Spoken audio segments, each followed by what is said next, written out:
Talking about the benefits from the project perspective or from the money raising perspective, then first of all it enlarges the investor base, which means that most likely also it lowers the cost for money raising and makes it easier to raise money also for smaller projects.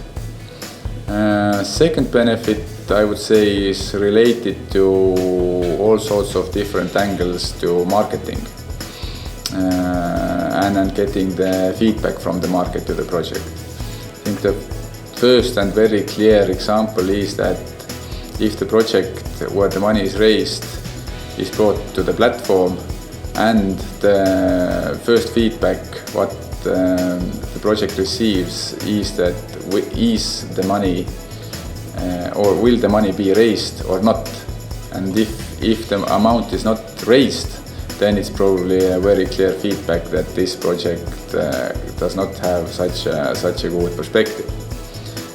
Second subcategory here is everything related to peer-to-peer marketing. That people who engage in financing the project quite often tend to market it also among their friends, among their families, and so on and so on. And if some or one of those persons who has invested happens to be a well-known figure, a well-respected figure, then this can add an extra sort of marketing aspect to the project. And then the third subcategory here I would call is the continuous involvement of the investors when the project is being developed.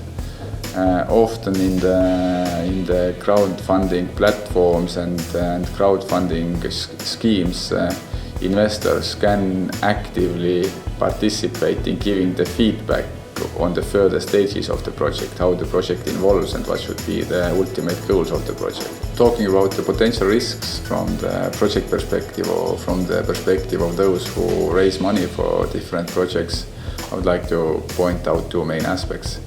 First of all, it's everything related to intellectual property rights. That, for example, one can envisage a situation where a project which in a fairly early stage is being launched on the crowdfunding platform, someone who considers of becoming an investor instead, in a bad sense, steals the idea and then starts this project on his own with his own finances and then becomes the sole owner of the project.